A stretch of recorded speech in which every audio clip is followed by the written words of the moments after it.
Welcome to Lynn Cullen Live. Talk radio without the static. Email your questions and comments to lynncullenshow@gmail.com. And now your host, Lynn Cullen. Oh, whoa. Well, the good news is I heard the intro, so I'm able to take calls today. Yay. The bad news is if I can get through this show without hacking, coughing, sniffing, and sneezing in your ears, it'll be a miracle. So sorry about that. In advance. Imagine my astonishment when I saw the date today. It's December? Hell? I hate to sound like a curmudgeon, but I immediately got, anxious. Good God, it's December 1st. I only have like about 3 weeks to do all that getting and spending and anxiety-provoked gift giving. And I see a lot of people suggesting that for people who don't need anything, and that's, I don't know about you, but after I do not need anything. So that any gift coming my way is, bringing coals to Newcastle. So I do think that it would be more gratifying to me as a giver of gifts if I would instead make contributions to needy people in the name of the person I would normally have given a gift to, and to, let those people know that rather than giving you something that you'll re-gift or that you don't need or that you already have 5,000 of, I'm going to make a contribution to, you fill in the blank. That makes more sense. I mean, it really does. And yet the culture so pushes against it, but I think but for the children in my purview and service people that I would normally give money to, that's what I'm going to do, I think. So it would make things more meaningful to me. I mean, let the kids have the raucous joys of ripping open. That's another thing. Gift wrap. Good God in heaven. Do you ever think when you're bothering to wrap a gift and people actually go out and buy really nice wrapping paper, and then somebody just rips it to hell and throws it out? It's insane. I remember the first time I saw a family that tended to wrap their gifts in what we called the funny papers, or just newspaper in general. And that made a lot more sense to me.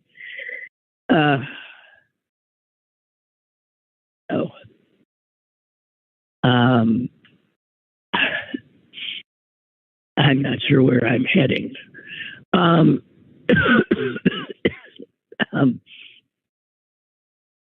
Speaking of giving, I came upon a tweet.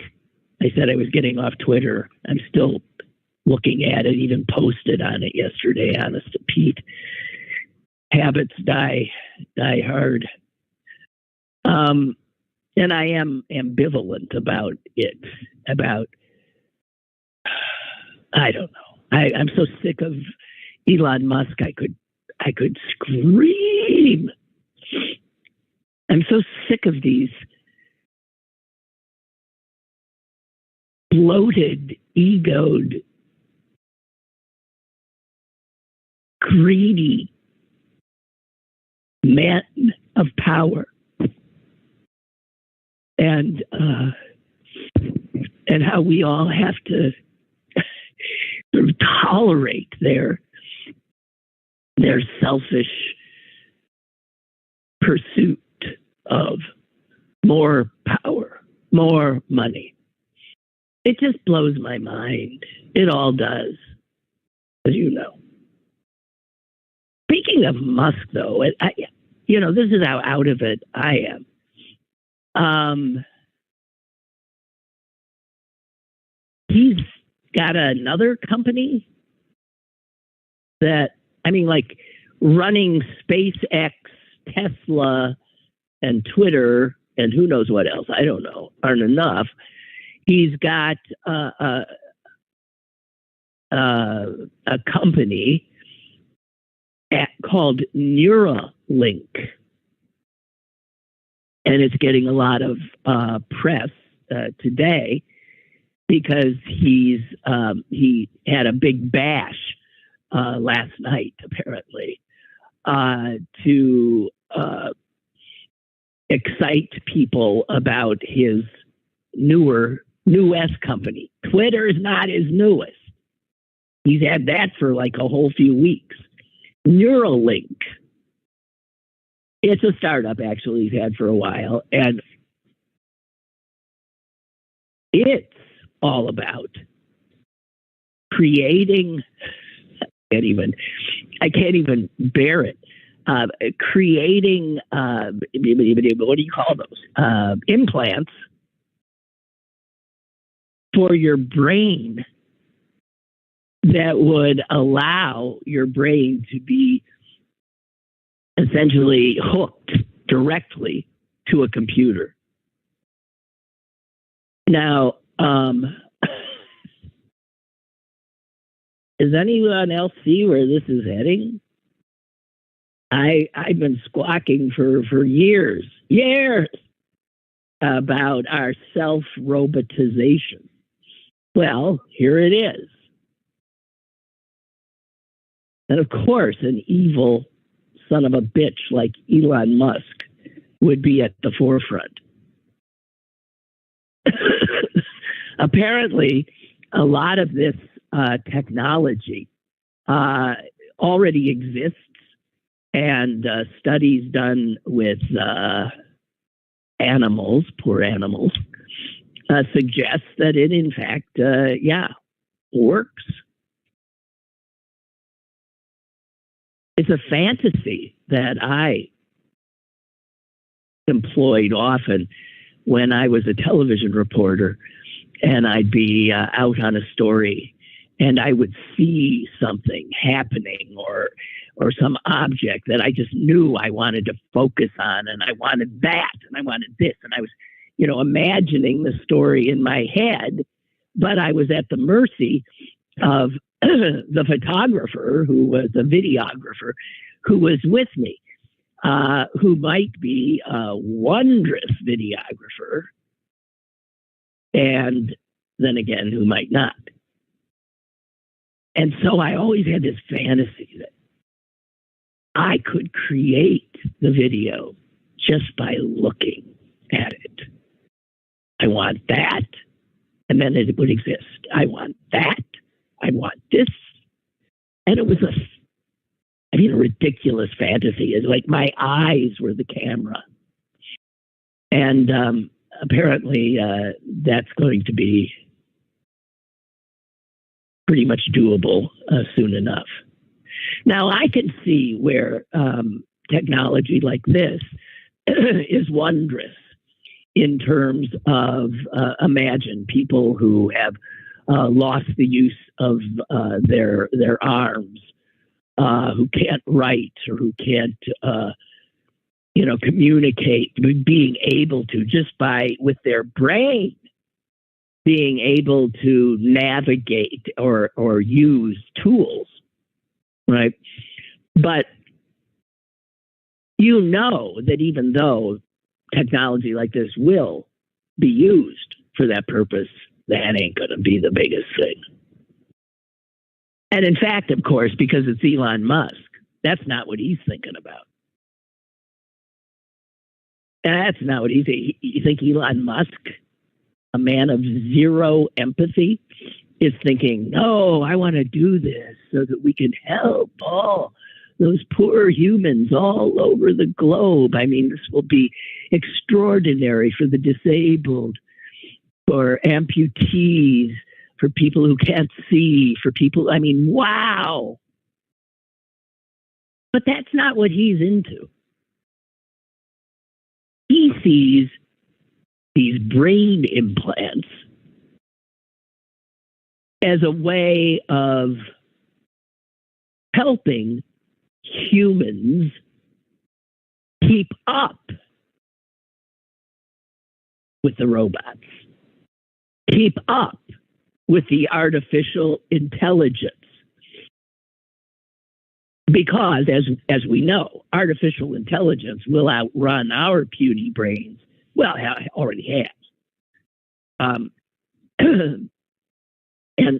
And so he sees us, and this is where the self-robotization comes in. If the robots are going to be smarter than us, and they will, then we'll have to have, the same kind of faculties that they have. And I just want to say this. I am so glad I'm 150 and I won't have to live in that world.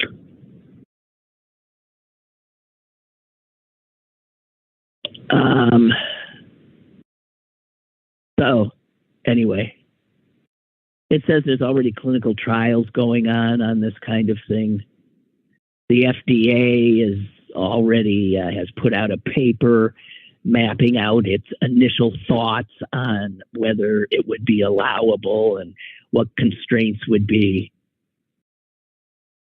Good God, Elon Musk, go away! I have callers. Thank God you don't have to listen to me anymore. Hello? Hey, Lynn, Sissy White Liberal here. You're kidding me. Hi. I'm not kidding. How are you? You know, I call with an agenda, and of course, you pull me away from it. And Elon Musk. Don't you think it's time we rename the Peter Principle, the Elon Principle at this point, especially after what he did to Twitter? The second that he made his offer, I left. I was Bulldog Liberal on there, actually. But he is the personification of the Peter Principle, which is named after the management guru, right, who figured out that idea that you rise to the level that exposes your incompetence. And kind of hard to say that that's not what happened when it comes to Twitter. Right? So the Elon Principle. And I mean, and since I'm allowed to swear on this forum, right? Oh, yeah, right? Go ahead. So what the fuck is going on with the Ivy Leagues? You realize Elon Musk is a Penn graduate. So you look at Elon Musk, Penn, you look at Josh Hawley, Ted Cruz, this other psychopath that just was convicted of treason behavior or whatever it's called. Rhodes, Yale Law, what? Have you, can you fucking people sit down and think, what the fuck is going on in our educational institutions? You have such stringent admission requirements to let these people in. How is it that you let them leave without fucking learning anything? How is that possible, for Christ's sake? And yet, because you're talking about character. You're talking about character. How do you teach somebody to be an honorable person? Yeah, no, but I mean, they also learn without applying knowledge. I mean, I'm a little bit like you in that I'm glad I won't be around to see it. But like you, I've got children, and my wife and I lament the world we're leaving behind. The movie Don't Look Up, which I've watched 30 times, right? Because there's mostly shit on TV. But I mean, it is very emblematic of where we are. And my wife used to think that I was over the top on a lot of my worries and criticisms. And she's one of these people that are kind of dragged kicking and screaming into the political knowledge spheres. You didn't want to be there, but it's like, wow, these people really are fucked up. Like, yeah, they are that crazy. How do these people watch? I'm just wondering, like Christmas movies where, do they lament Scrooge's reforms at the end? Did they watch The Longest Day and thought, fuck, the Nazis lost? How did that happen? Like, I just wonder what's going on. Nazis used to be absolutely a fucking litmus test for sanity and humanity. Like, you don't like Nazis. They're bad fucking people, for Christ. Even Woody Allen dissed Nazis, for God's sakes. But anyway, boy. Yeah, no, I had a lot of pent up shit there, I guess, huh?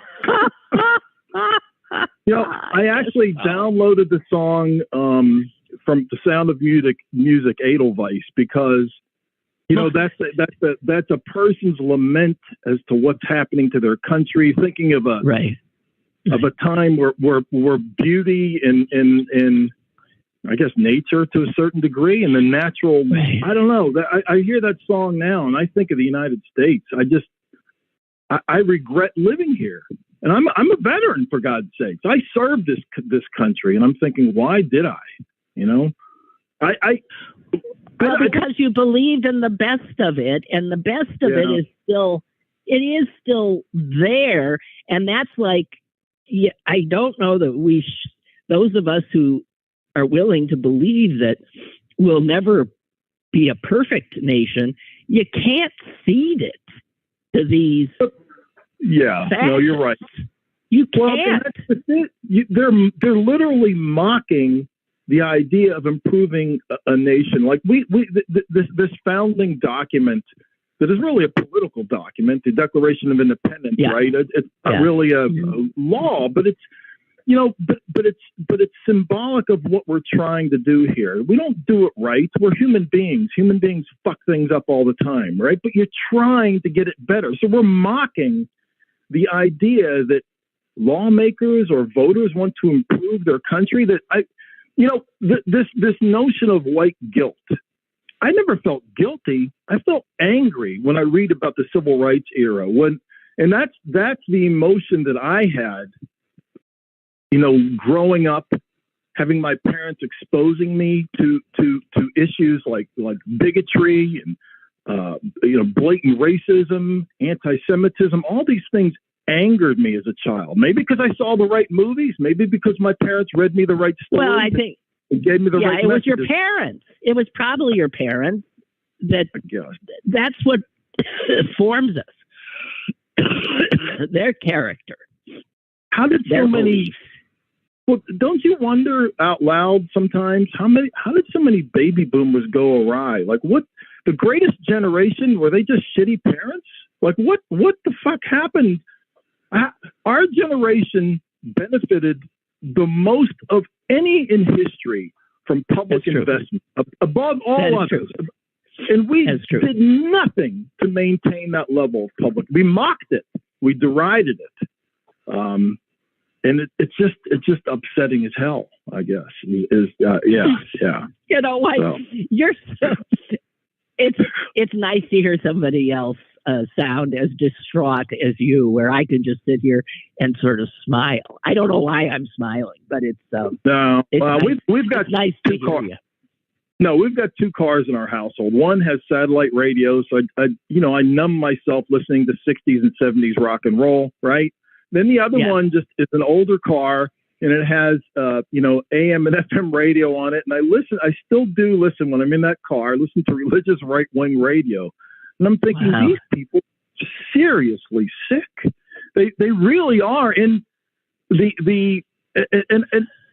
and somebody who's an atheist, but I do not hold it against anybody who believes. If your journey through life improves because you believe in something that I don't, feel free. That doesn't bother me. It doesn't cost me anything. That's the way you get through life. Have at it. But listening to the way these people I use the wrong term all the time, but I just can't help it because I don't know the terminology. My youngest daughter corrects me all the time. Hermaphrodites. they've existed since the dawn of mankind. These idea of trans people, they're not new. They're not. It's just a matter of us being willing to accept them. So the idea that the world is full of non-binary people, they've been around since Homo sapiens walked on the face of the earth, for God's sakes. But you wouldn't think that was the case, would you? And the I don't know. It's just, well, you know what? All of this bespeaks a level of ignorance that we've become an exceedingly anti-education, anti-knowledge, anti-intellectual culture. And I was rereading a book, one of my favorites, called Wisconsin Death Trip the other day. It's actually a historical book, and it is a compilation of news articles from a small newspaper in a small town over a course of about 8 years at the end of the 19th century. Black River Falls, Wisconsin, 1880 to 1890 to 95. And you would be blown away, because I don't know what we're thinking of small town Midwestern America. These articles, two of the things you said, more than one article was about a man being found out to be a woman. Right. Yeah. They've been around for a while. Yeah, exactly right. And imprisoned as a result with her, although they said his, with her female lover sobbing and crying in the courtroom. Okay, so that's a little town, Black River Falls, Wisconsin. Right. Then there was another one going the other way. It was a woman who was, or was it the opposite? I don't know. There were men being women. There were women being men. There was also, because something you brought up about religious people, you said insane. They actually, it was amazing how many people were being carted away to the state mental hospital, Mendota State. And often the case was that they were deemed to be religiously infected. Huh. So it was religion mania. They became paranoid. They became crazed through religion. And we used to put those people away. now they're running half the country. I know. I'm telling you. No, nothing. Anyway, so nice to hear from you. I think I have another caller. So no, you go ahead, Lynn, and thanks, and have you and your family. Take care. You too. Bye-bye. Great to hear from you. Bye-bye. Sissy White liberal, for those who don't know, is a guy named Tom Kovac, who used to live here. I think now, I'm not sure where he's living now. Then he moved to Philly. But he also he took all his political fervor and ran for Congress, I think in the 80s, maybe early 90s, as a Democrat, as a veteran, as a highly educated. And the Democratic Party would not help him one bit, because he didn't come with money. He saw what really the game was. He was what the founding fathers had thought might happen. A citizen who chose to serve in this way. And boy, I remember the disillusionment he felt. Oh, hi, somebody there. Hello. Oh, yes, I heard the beep, and you were rambling on about Sissy White liberal. So all right. Well, who happens to then have befriended Clarence here? What is this, a tag team? No, well, he did tell me he was going to call, but I was listening, and you said, I'm just sitting here smiling. I was like, yeah, so am I. So I called, because back in the day when Sissy White liberal called, he didn't use that type of language. But in person, that's just him. That's just him. I said, now there's sissy white liberal. That's the guy I talked to on the phone. It was 2004 when he ran for Congress. Okay, 2004. He ran for state legislator.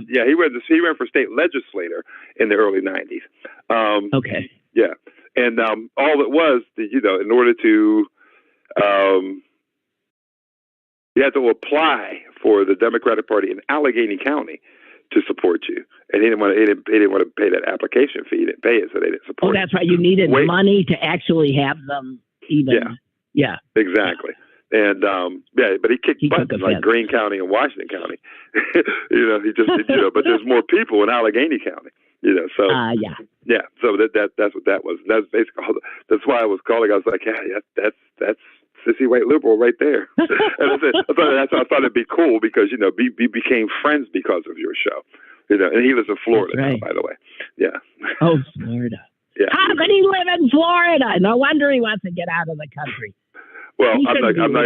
I can tell you exactly why he's living in Florida, but I don't want to give his personal business over the airways. No. Yeah. No. So but okay. Yeah, the two genius daughters. I think I've mentioned this before. Everybody that I've met through your show have genius daughters. Remember Katie? She's a lawyer. Yes. Blovius' stepdaughter is a lawyer. Uh-huh. I always said, I bragged I had the smartest audience on talk radio. Well, I would agree, but those guys aren't all that smart. They just happen to have smart daughters. Well, where did the daughters get the smarts? Oh, come on, you can't count it. Yeah. All right. I just happen to, what Blovius and Tom took my IQ and my knowledge up, tenfold. Well, that's good. Yeah. That's wonderful. Mm-hmm. Makes me feel good. Good. Yeah. Right. Good. I don't know what all the pleasantry that Tom ended with, but I'm not ending with that kind of stuff. I don't have anything funny to say. Well, then get the hell out of here. All right. Will. Goodbye. Okay. Bye. Bye. Okay. Little Tony writes, Lynn, is everyone on Twitter forced to see Musk's tweets? No, you have to follow someone to see their tweets.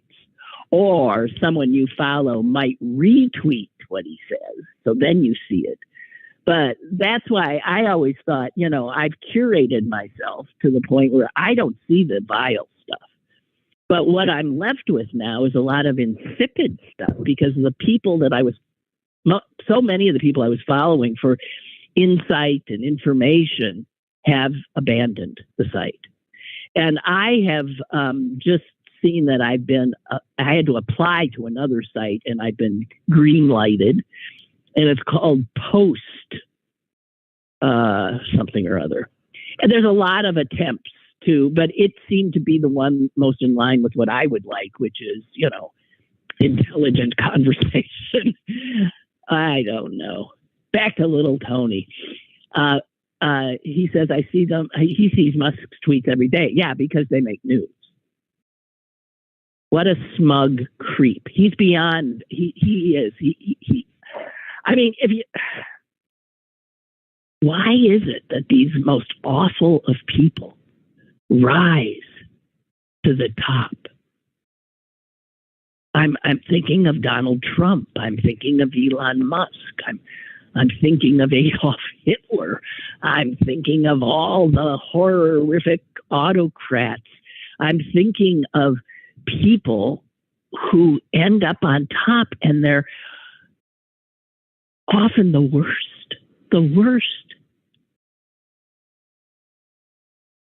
Tony says, why is he intentionally trying to destroy Twitter? Well, he's not, I don't think. Maybe he is. He's trying to remake it in his image. I don't know. There's a lot of people thinking he's trying to really destroy it. I don't think he is, but I don't know. Little Tony says, to think there are people that admire this creep just blows my mind. Yeah. Well, I don't know what to say. my human nature. I blame everything on human nature because our nature has so much negative in it. So much. We have a caller. Hello. Good morning. This Good is morning. like really interesting hearing. I mean, we hear Clarence and you hear me too much, but hearing from Sissy White Liberal was really nice. He's quite passionate today. I know. I mean, his passion when I'm feeling it like he was in a negative way, that's when I start drinking too much, and that's not healthy. But anyway,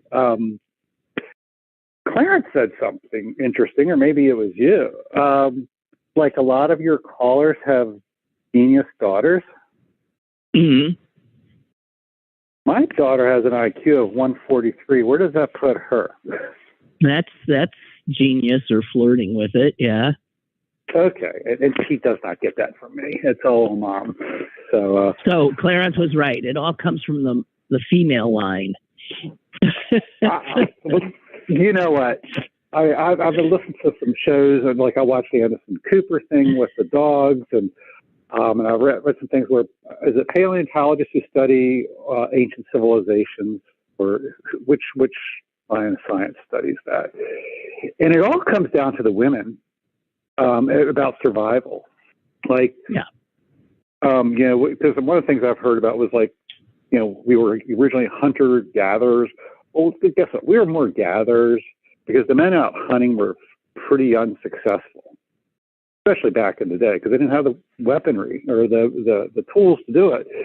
And so the women were stuck, I say that not, with raising and taking care of the community. And they say, and they're the ones who gathered and decided what was edible, what was not, what could be used as medicine. They found that they were probably responsible for creating language and communication. And you know what? The men are busy killing themselves off all the time. So no, I completely agree that the women are responsible for our society, and I don't know why they have anything to do with us. Well, that's a question I've often asked myself. Thank you, though. Appreciate it. I'm going to let you go because I've got some other things I want to say before this show is over. All right. Well, okay. I feel better. Okay. Thank you. I do too. Thank you. Bye-bye. I was going to say, I think before the Sissy White Liberal came in, excuse me, that this week, Tuesday was Giving Tuesday, where nonprofits all over the place begging for money from you. And someone posted this on Twitter, and I saw it. Please tell me I didn't already say this. My short-term memory is going. But there was an NPR request for funds. And let me see. I mean, it's just the typical kind of here we are, and we could use some money. And so the NPR account on Twitter put this out. Giving Tuesday is a day to support the things and organizations that you value. Here, your donation keeps our independent news and programming vibrant. Donate today. And someone reposted it because they wanted people to see the responses to NPR's request. And guys, I looked at the responses. Every single one of them was hostile, was negative, was, screw you, up yours, all you do is you commies, you this, that. It was beyond belief. And this is that underbelly of Twitter that Musk loves so much. These are Musk people. And I normally am, shielded from that. By the way, I also saw a bit that Twitter, under Musk, has decided to end its enforcement of a policy that did not allow COVID misinformation on the site. Can you imagine you have a policy that says, okay, so we're not going to use our platform to spread misinformation about this pandemic. And Elon Musk comes in and says, what? Sure we are. Get rid of that. He did. He got rid of it. Here's something else that I wanted to, I think it was yesterday, perhaps, when I couldn't take calls, that somebody had emailed something about religion and how, we were talking about the, I'm sorry, God, my head. We were talking about, let me think, the Marriage Act, Respect of Marriage Act or whatever, and how there had been loopholes included so that Christians wouldn't feel compelled to have to bake a cake for a gay couple.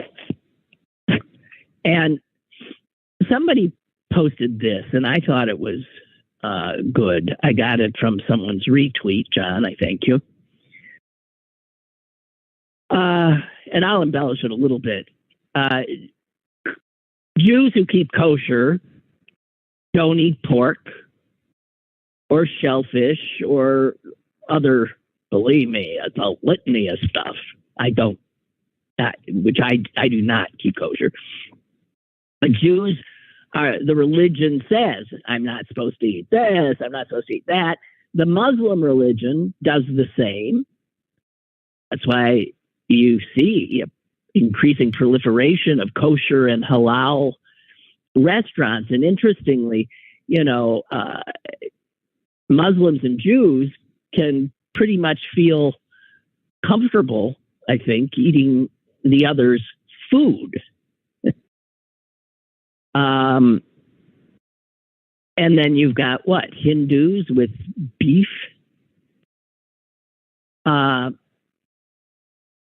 And so this person writes, there are, think about that. Those are religions that, with Muslims and Hindus and Jews, I mean, we're talking hundreds of millions of people. I'm not talking Jews there. Those are the Hindus and the Muslims. And there are no laws against pork or beef or shellfish because those Americans of those religions are not to eat them. So this guy says, so in the same vein, I mean, if Christians don't believe in same-sex marriage or abortion, then fine. They can choose not to get abortions or enter in marriages with the same sex. And the question this person asks is, but why do they get laws for their personal religious beliefs? Well, I'll tell you why. Because even though they feel they are a persecuted minority and are being replaced, they still are the majority. They're a scared majority, a scared and dwindling majority.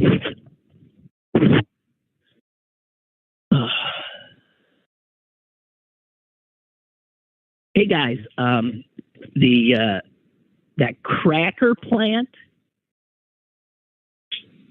I remember when I first heard about a cracker plant that was coming to Beaver County. I thought, geez, when I moved over here to the East End, Nabisco had a plant here. It's now Bakery Square, Nabisco had a plant here, and man, the air was suffused with the smell of baking cookies. You could die. And I thought, wow, Beaver County is going to get a cracker plant. Well, obviously, I have since been disabused of any idea that the air would be suffused with the wonderful smells of baking. As it turns out, the cracker plant in Beaver County has been operating for all of 2 weeks. And within those 2 weeks, people in Beaver County have been scared and appalled by their sky. When they look up, they've been seeing this strange orange glow in the sky. Yeah, the cracker plant came to Beaver County. 2 weeks in, they turned the sky orange. Now, Shell, which owns the plant, which is, by the way, making plastic pellets, explained it as there has been an issue with our steam generator, and that has activated our ground flare system. They are used to relieve pressure in the malfunctioning piece of equipment. So it's the flares, I guess, that are creating the orange sky.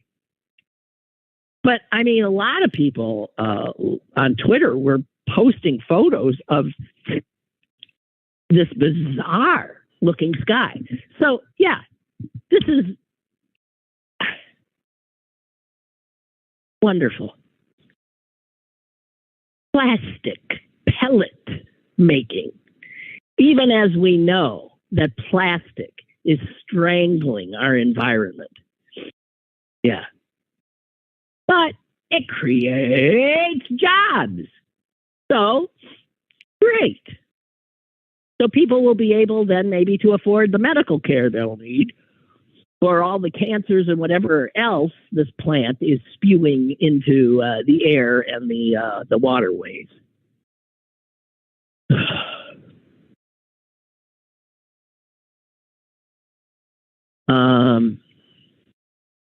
Excuse me. Hey, Trump's jury.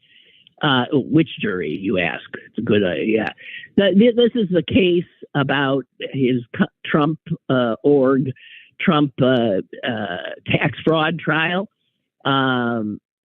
Closing arguments are tomorrow, and then it goes to the jury. So this could be the first of many verdicts coming in, just acknowledging what we all know, that the guy is a frigging crook. I have a caller. Hello. Lynn, good morning. Good morning. Nice to hear your voice on the computer there. I really missed you. I was worried. But yeah, that crook, he could have gotten busted for refusing to pay those contractors 30, 40 years ago. I mean, he should have never gotten this far. He should have been in jail. If you and I steal money from, a bricklayer, a company that lays bricks, we go to jail. I mean, it's despicable. But that's not why you called. I called about the Coke plant that used to be down on the Ohio River before the cracker plant went in. Okay. And when that thing was going 100%, the little elementary school up on the hill in Avalon had, I believe it was 80% of that elementary school had asthma. Oh my God! And what it is, it's a river valley, and any type of spewing that you do into the air, which is going to be very common with this cracker plant, it all gets contained in that in that area, and it has nowhere to go. So the kids go out for recess, and they're sucking that stuff in. I mean, and they're getting a chronic, potentially fatal condition. They have asthma. Yeah, they have asthma. But I'm telling you, there's kids. Jobs. Yeah, but their father's got work, so that's great. There's trade-offs. Who even knows? I know my whole family worked at Clariton Works, and oh boy, one would tell the other and put in a word for him, and then it would be somebody else would put in a word for the next guy, and you couldn't. It was a good old boy operation. Sure. You couldn't get hired just walking in off the street. A lot of it was, you gave money to somebody that took the money and gave you the job. And speaking of Clariton, I mean, the number of days when the folks in that area have not been able to go outside and breathe, where has been amazing. I mean, literally, often it's the most beautiful days, those beautiful almost autumn days that we were having, the blue sky, the sun, temperatures in the 50s. And it was not unusual to see a warning from the National Weather Service that the particulate count of, noxious pollution in the air in Clariton and that whole area was so bad that people were being warned not to go out. Exactly. In the beautiful weather. Unbelievable. And my dad got colon cancer, and he didn't think there was never any of that in the lineage. And he was working at a cracker plant on the Monongahela River, and he always felt that it was, you have to get your lunch in within a certain amount of time, and if someone's using the can and you can't get into the bathroom to wash your hands, well, you go and eat your sandwich, and you're holding that sandwich in your hand where you were running that, those petrol products through the line, and he comes down with cancer at what was he, like 58, 59 years old? Mm-hmm. It's what it is what it is. Money before people. That's right. We've always been fine killing off workers because absolutely the important thing is the capital that they're creating, the goods they're creating, and the wealth. Sure, unbelievable. And then it has nowhere to go. It sits in the ocean, and yep. All the. By the way, why they call it cracking? What does that term mean? It's the pressure, because it's the pressure they use along with the heat to process the oil into these little pellets. Yes, pellets. And then I don't know if the pellet is actually called a cracker or not, but I always thought it was the pressure that cracked the product. Okay, and, all right. Made it into little pieces, but. Yeah, it's the world. Hey, off the subject, just briefly, we worked the polls for the election. More people than have ever come through that door. Wonderful. Yeah, it was 502, I think. Wonderful, and we've never come anywhere close. Yeah. No, and the Democrats added 12 seats in the Pennsylvania House and took over. By a whisker, but our people showed up, and I think we'll continue to. So exactly. It's wonderful. And I didn't have to use so much. I didn't have to use the machete. Thank you. You keep that under the table. But anyway, no, I hope so. It was nice talking to you. Yeah, likewise. All righty. I'll see you. Okay. Bye-bye. Bye. Well, this is an interesting day of new voices. Sorry, guys. Almighty. Okay, let me see. As we got only about 10 minutes left. Oh, I saw, this idea that Republicans should be able to, I've said this before, that I'm sorry, I got a feeling I'm sitting there trying to, I don't want to blow my nose in your ear. This idea that the Republican Party, if it can just pull itself a bit away from Donald Trump, can then just continue on its way and be a party again, is so mind-blowing to me. The Republican Party has shown itself to be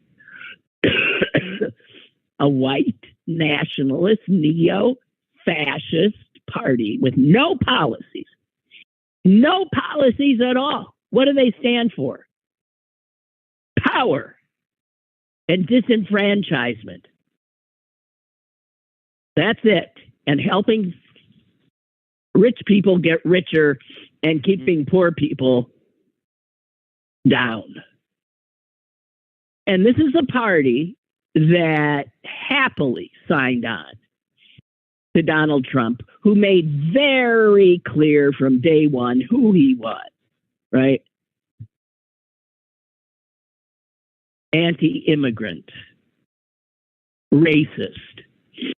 All of the hate was there, and the dog whistles to the real professional haters.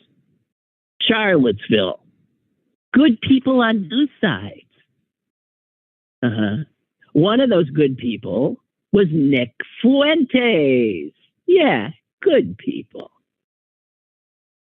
So Republicans to this day, as a party, have not had the, I don't even want to call it courage, character, honor to stand up against this element in their party, the leader of their party. And the reason being is all they want is power, and there's too many of the people in their party that love all the hate, that share it. So how can the Republicans be able to unleash all of this hate and violence? Because they have.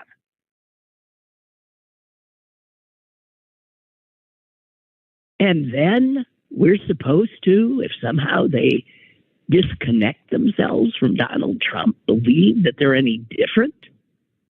They're no different. Ron DeSantis is no different. The fact that Marjorie Taylor Greene is going to be not only in the Congress, but given power in the new House.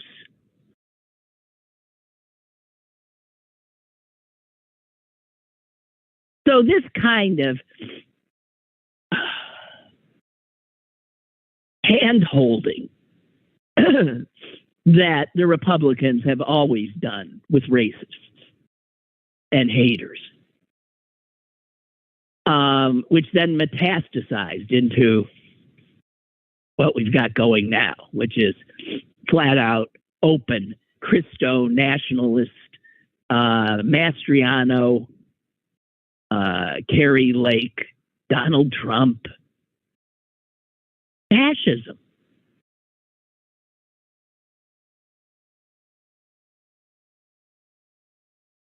And then to see the unwillingness of Republicans to call out this. How the hell are they to be allowed to come back into being considered respectable? We're all supposed to pretend none of this happened.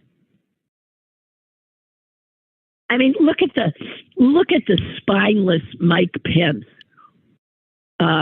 who will not he did say that Donald Trump should apologize for eating dinner with Ye and Fuentes. And I know, I think it was Jimmy Kimmel who said, what the hell? He wouldn't even apologize.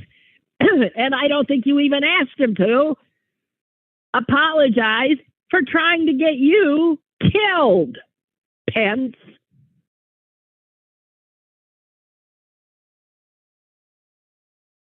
I was seeing that the Heritage Foundation, which is, yes, a stolid, conservative think tank outfit that's been there for some time, that the head of it has been over in Hungary kissing Viktor Orban's ass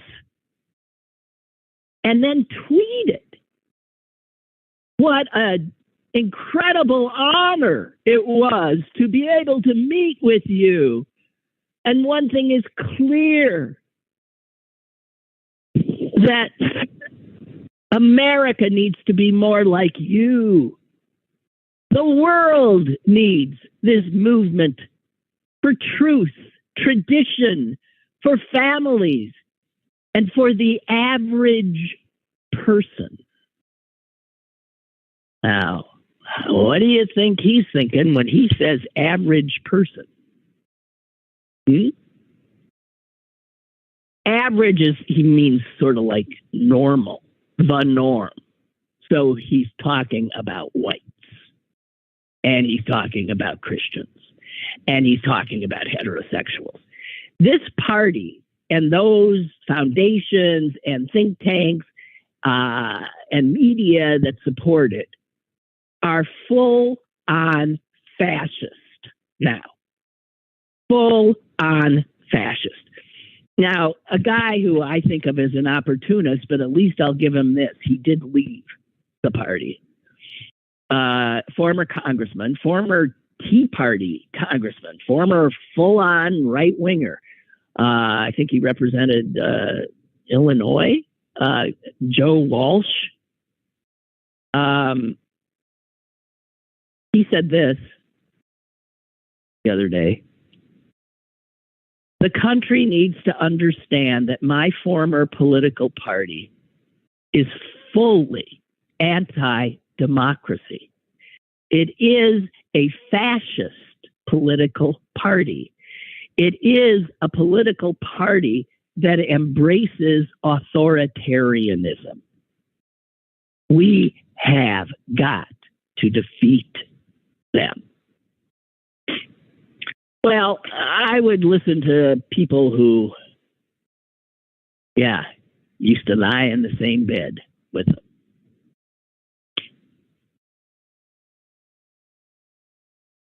Do you see that the French baguette has been granted World Heritage status? Bread? Okay, that's fine. I didn't know it existed. They have the UNESCO, the UN agency, has a list for that is their. It's called Intangible Cultural Heritage List, and the baguette has made it, right? And the French are just going berserk, saying it is the essence of French experience. When a baby cuts his teeth, his parents give him a stump of baguette to chew on. When a child grows up, the first errand he runs on his own is to buy a baguette at the bakery. I remember my father's horror. This would be in the 60s when the family was in France. And my father saw this man who looked like, he'd been at a laboring job. He had on, a kind of, I always called it a wife beater, sleeveless T-shirty thing.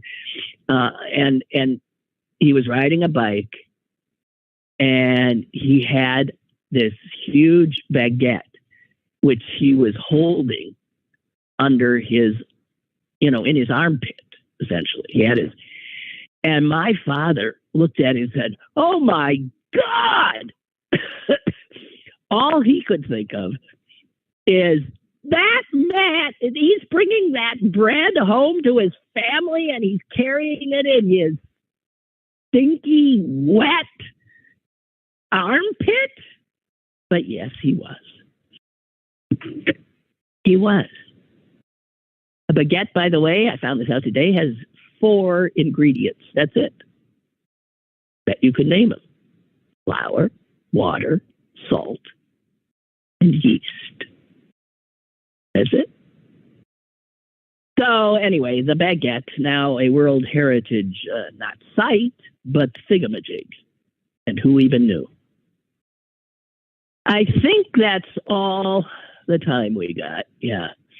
God, guys, I so hope that when I utter my first words on Monday that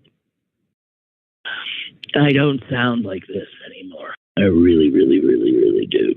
So we'll hope. I hope you guys have a nice, 4 days interim till we talk again. Thank you. And keep your heads down or up, whichever makes more sense at the time, given the circumstances. Bye-bye.